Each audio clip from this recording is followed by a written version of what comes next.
I spent 15 years building custom smokers, raising 4 kids, and thinking I had the perfect marriage. Then I took my wife to her company Christmas party and watched her vanish with a stranger. When she stumbled in at dawn wearing his jacket, I knew our life together was over.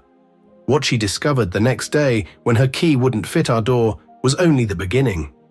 By the time I was done, she'd lost everything she thought she deserved, and learned the hard way what happens when you betray a man who knows the value of loyalty. My name is Dalton Pewitt. I'm 47, and for the past 15 years, I've been crafting custom barbecue smokers and grills in my Tennessee workshop. It's honest, hard work, hands dirty, bank account healthy, enough to raise 4 kids and provide for a family. At least I thought I was keeping everyone happy. The night everything fell apart started innocently enough.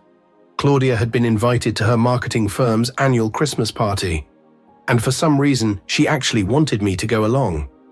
Usually she'd make excuses.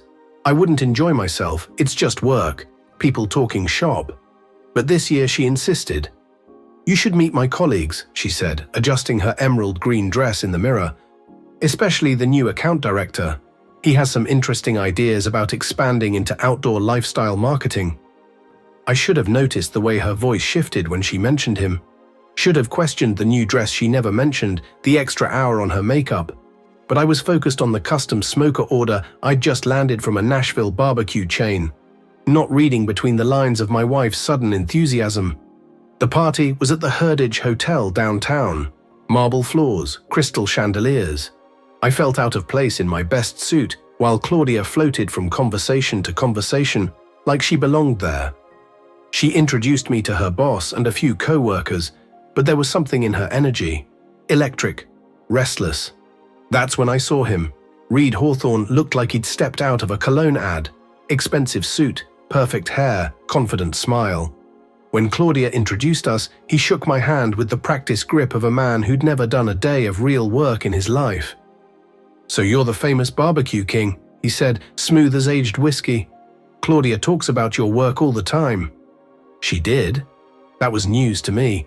Claudia rarely showed any interest in my business beyond asking when the next payment would come. I watched them during the cocktail hour.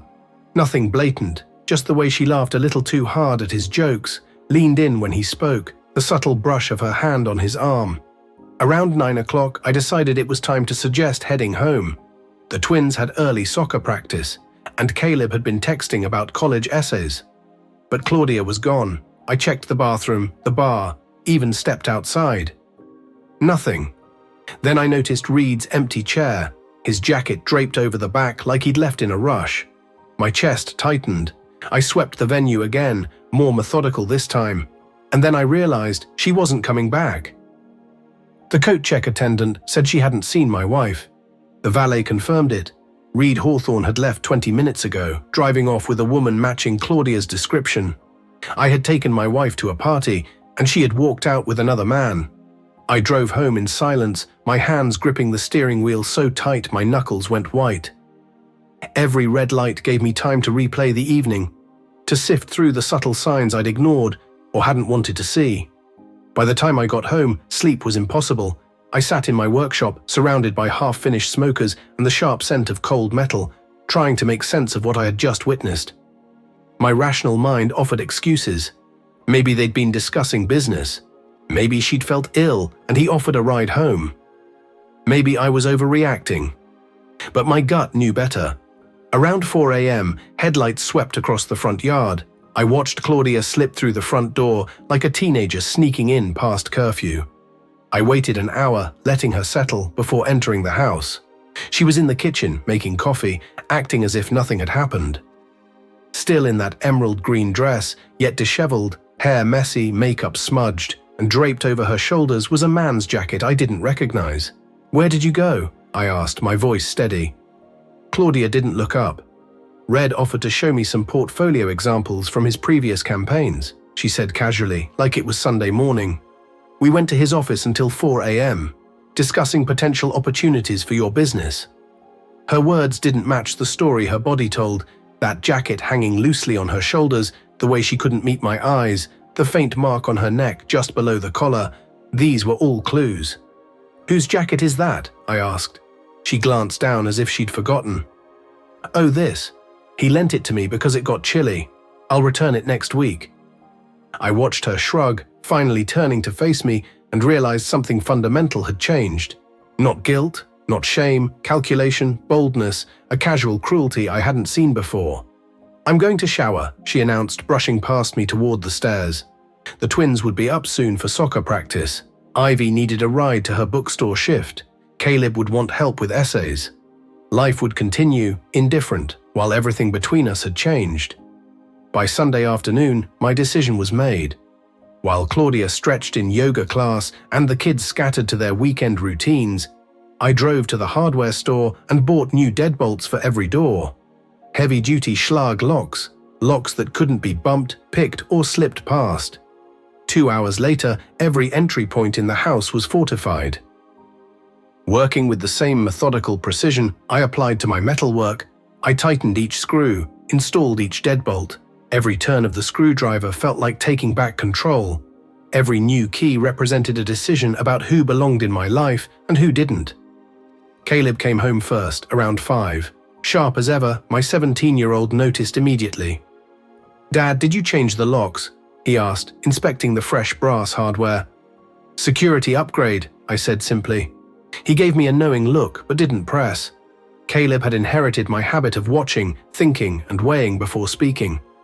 20 minutes later, the twins arrived, full of chatter about their soccer scrimmage. They barely noticed the locks, too busy arguing over who had scored the better goal.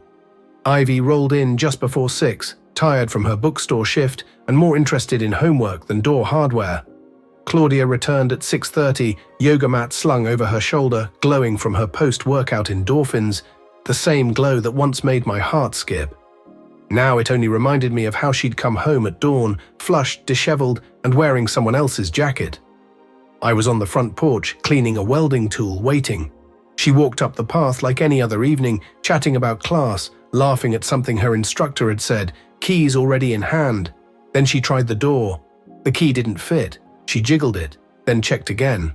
The wrong key? No. Finally, she looked closer at the lock. Different. "Preston," she called through the door.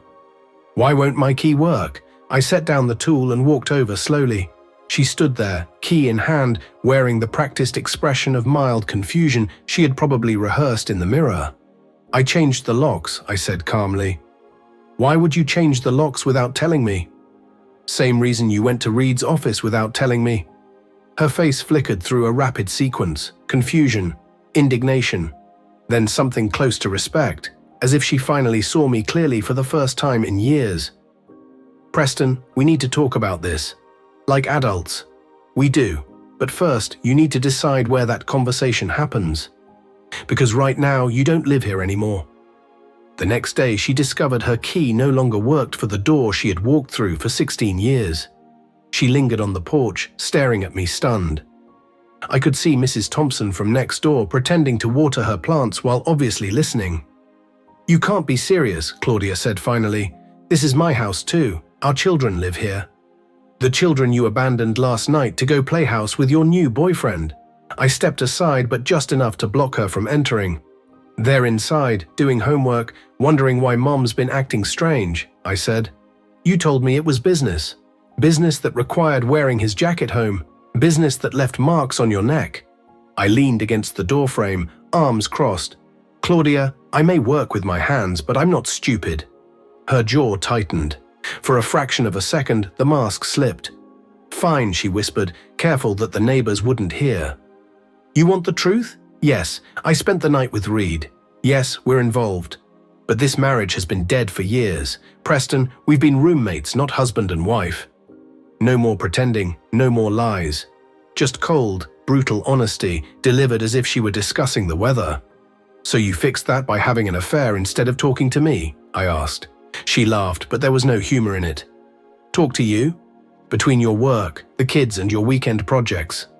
When exactly was I supposed to schedule a conversation about how lonely I've been? You could have started any time in the last 16 years.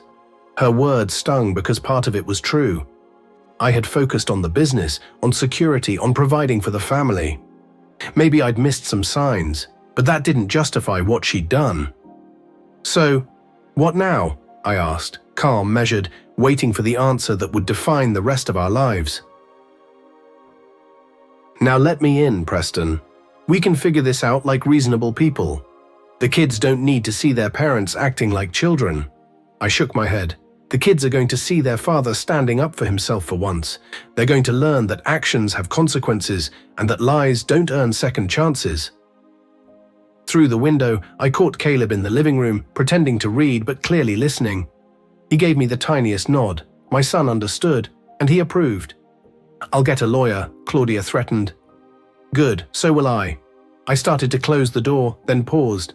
"Oh, and Claudia, Reed's jacket is hanging in the coat closet. You can pick it up when you come for your things." I turned the new deadbolt. I could hear her breathing, heavy, tense, deciding whether to make a scene or retreat with whatever dignity she had left. She chose retreat, for now. The hardest part of standing your ground isn't the confrontation itself. It's the aftermath, when the people you love start taking sides. Tuesday morning brought that reality crashing down on me. I was in the workshop, trying to lose myself in the rhythm of cutting steel for a custom smoker, when Caleb appeared in the doorway. "Dad, we need to talk." I set down the cutting torch and removed my safety mask. "What's on your mind, son?" Mum called me last night. "She's staying at Aunt Sarah's, and she's really upset," Caleb said, leaning against the workbench, arms crossed like I used to. "She says you locked her out of her own house over a misunderstanding." "A misunderstanding?" I asked, raising an eyebrow. She said, "You jumped to conclusions about her working relationship with some guy from her marketing firm." Caleb's voice was careful, measured. "Dad, I know you and Mum have been having problems lately. Ivy and I aren't blind, but kicking her out seems extreme." I studied his face. I could see Claudia's influence in his words, but also the genuine concern. Caleb had always been our family's peacemaker, the one smoothing over conflicts before they escalated. "Son," I said, "what would you do if you took your girlfriend to a party and she left with another man, then came home wearing his jacket?" His expression shifted.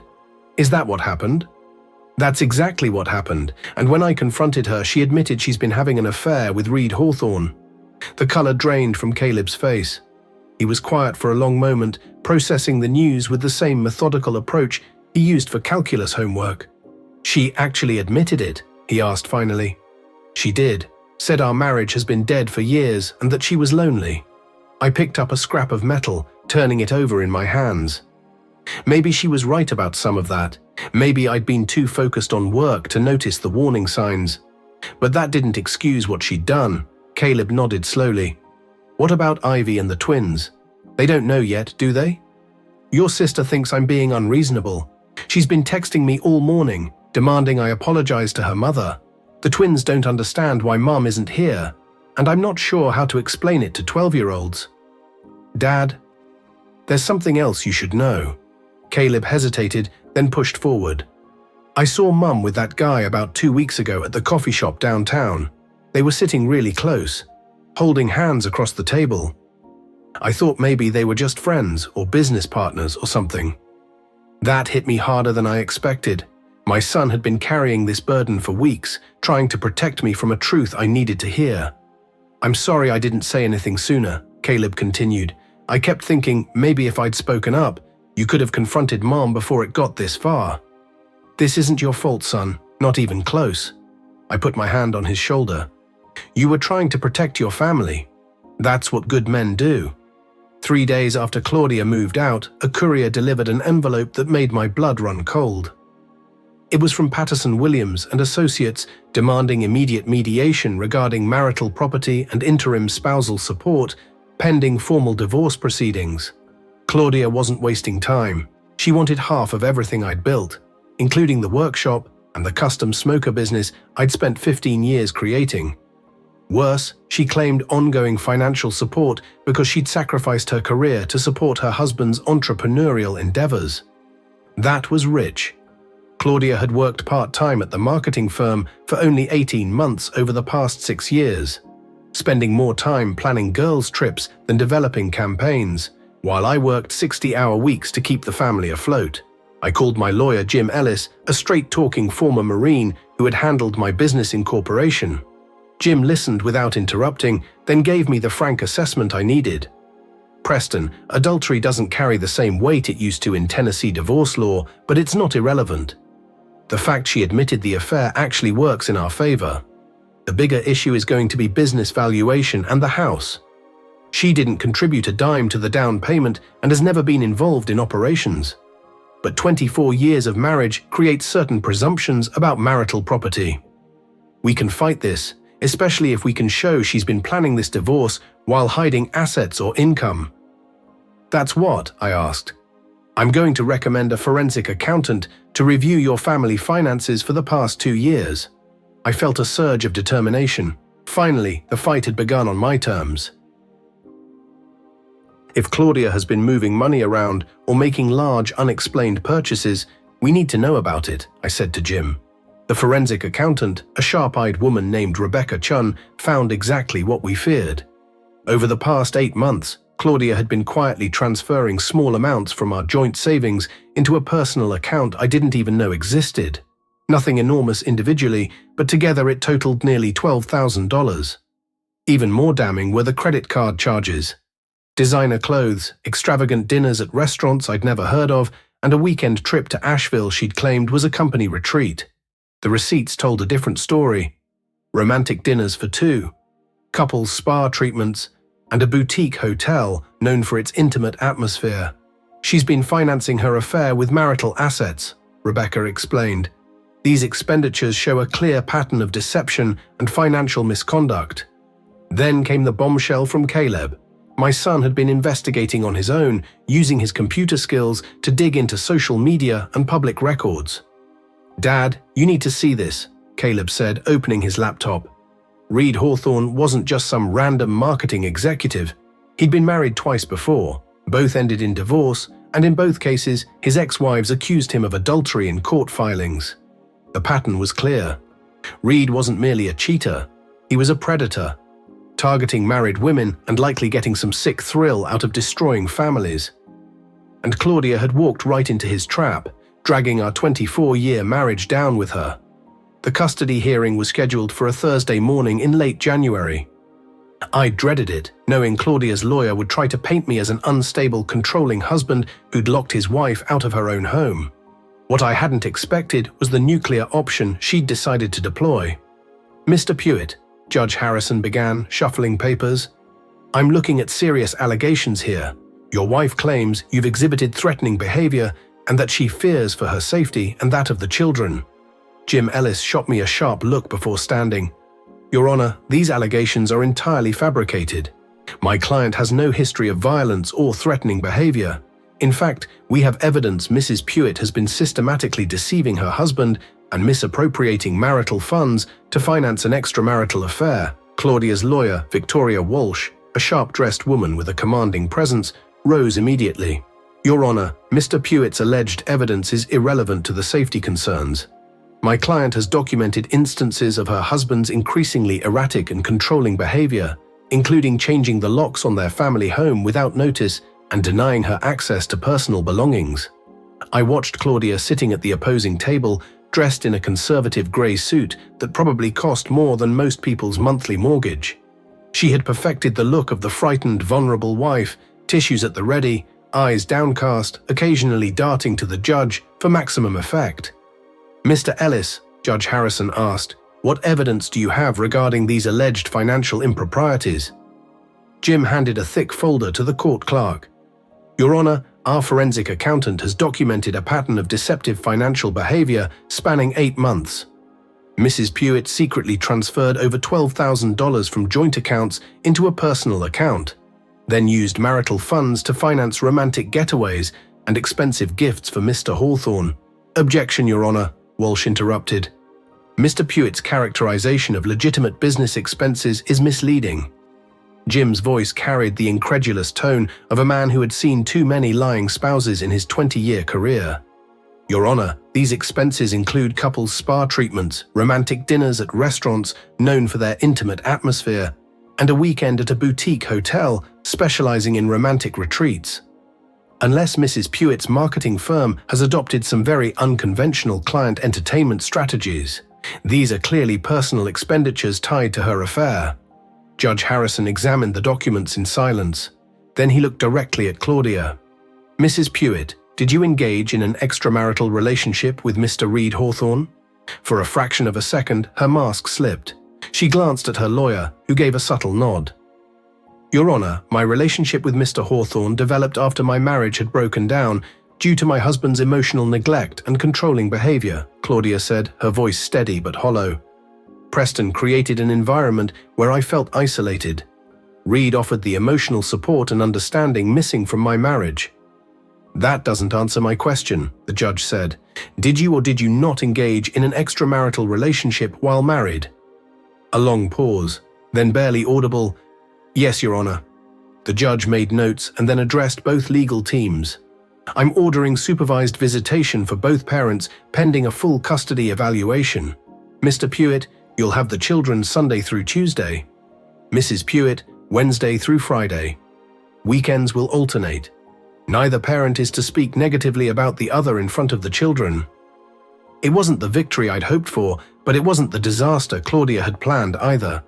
The custody arrangement held exactly 3 weeks before it began to unravel. Not because of anything I'd done, but because the kids were starting to make their own choices. It began with Ivy. My 16-year-old had resisted the situation, convinced I was being unreasonable, that her parents should just work things out like adults. But something changed during her second week at Claudia's temporary apartment. "Dad, can I come home early?" Ivy's voice was tight over the phone. "Mum's having Reed over for dinner, and it's really awkward. They act like they're this perfect couple, and she wants me to be happy for her." I felt a mix of frustration and relief. "What do you want to do, sweetheart?" "I want to come home," Ivy said quietly over the phone. "I want to sleep in my own room and not have to pretend that what Mum did is okay." Her voice broke slightly. "Dad, I'm sorry I gave you such a hard time about the locks. Caleb told me what really happened, and I understand why you did it." An hour later, Ivy was back in our house, helping the twins with homework while I finished paperwork for a commercial smoker order. Having her home felt like a piece of my world clicking back into place. Next were the twins. Owen and Nash had been confused by everything, trying to understand why they had to live in 2 homes, why Mum and I couldn't fix what was broken. But 12-year-olds aren't blind. They were starting to see the truth. "Dad, why does Mum's new boyfriend keep trying to act like our stepdad?" Nash asked one Wednesday evening. "He asks about school and sports like he cares, but then he and Mum go into her room and shut the door." Owen added, "And he bought us these expensive video games. When we told him we already had them, he got weird and said we should be more grateful." Reed Hawthorne was trying to buy my son's affection, probably on Claudia's suggestion. It was a classic move from the manipulator's handbook, but it backfired. My boys weren't impressed by flashy gifts from a man who was sleeping with their mother.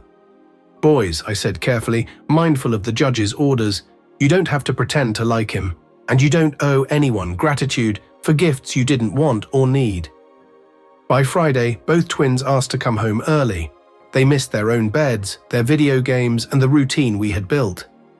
More importantly, they were uncomfortable around Reed, who kept forcing his way into their lives while resenting it at the same time. Only Caleb stuck to the custody schedule. My 17-year-old had become the family's intelligence gatherer, quietly documenting Reed's behavior and Claudia's increasingly erratic mood swings. "Dad, they're fighting a lot," Caleb reported one evening in the workshop. "Reed keeps talking about his future, but none of it involves staying in Tennessee. Mum's starting to realize he isn't serious. She wants him to meet her parents, talk about moving in together, and he just makes excuses.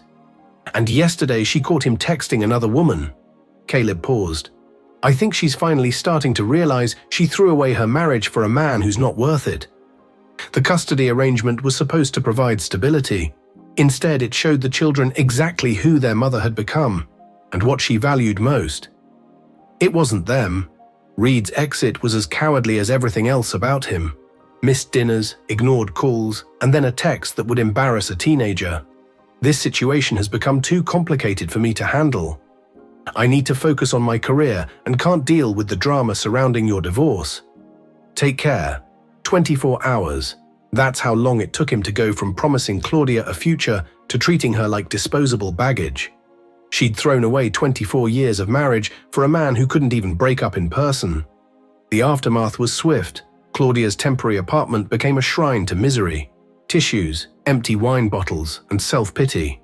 Ivy reluctantly checked on her one evening. "Dad, she looks terrible," she reported. "She keeps saying she made the biggest mistake of her life. That she doesn't understand how it all went wrong so fast." I was done being Claudia's safety net. When she called, crying, begging for another chance, I listened politely, then gave her the same answer I had for weeks. "Claudia, you made your choice. You chose Reed over our marriage, over our family, over the life we built together. His betrayal doesn't erase yours." Her next question stunned me. "Preston, if you knew what kind of man he was, why didn't you warn me?" Would I have been heard? She was so convinced I was the problem, she ignored every red flag, every warning sign, every piece of evidence that Reed was using her. The legal proceedings moved forward with mechanical precision. Jim Ellis had assembled an airtight case. Claudia's affair, financial deception, and false accusations. The custody evaluation strongly favored me, each child expressing a clear preference to live with their father. The final divorce hearing was almost anticlimactic. Claudia sat at the defendant's table, a ghost of her former self, while her lawyer went through the motions. "Mrs. Pewitt," Judge Harrison asked, "do you have anything to say before I render my decision?" Claudia stood slowly, hands trembling. For a moment, I thought she might apologize. Instead, "Your Honor, I just want what's fair. I made mistakes, but I was married to Preston for 24 years. That should count for something." Even now, she couldn't take full responsibility. She was still the victim in her own mind.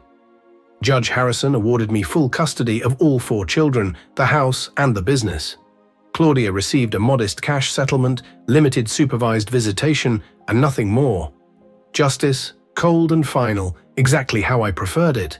6 months later, life had settled into a surprisingly normal rhythm.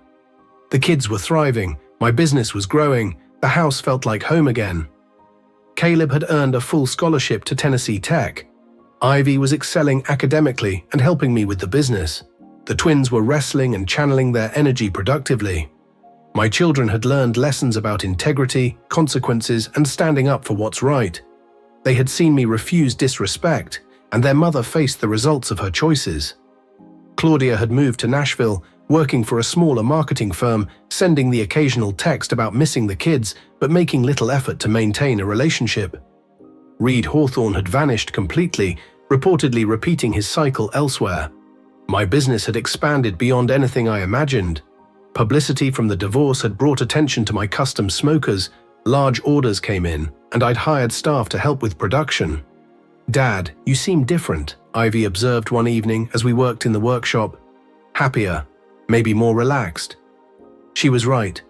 For the first time in years, I was living my own life instead of managing someone else's chaos. I woke each morning trusting the people in my home, knowing my priorities matched my actions. Sometimes, losing the wrong person puts everything into perspective. The house renovation was nearly complete. A remodeled master bedroom, updated kitchen, and a screened porch where the kids and I spent evenings talking. Every change erased another trace of the woman who tried to destroy our family. Dr. Vera Blackwood, a true friend and not Claudia's enabler, helped me understand the psychology behind it all. Claudia hadn't just cheated. She had rewritten our marriage history to justify herself. Some people cannot accept responsibility. They must remain the victim, even when they're the aggressor. Looking back, I could see the slow erosion of respect and communication that left Claudia vulnerable to Reed. But I also learned that you can't save someone who doesn't want to be saved. You can't love someone enough to compensate for their lack of integrity. My children had her contact information if they wanted a relationship, but they had also learned that family is about those who show up, keep their promises, and put the family's needs above their own desires. As I locked up the workshop one evening and walked toward our house, laughter spilled through the windows. My children were home, safe, secure, and confident that their father would always fight for them. It wasn't the life I planned 25 years ago, but it was better than the lie I'd been living. And that was enough.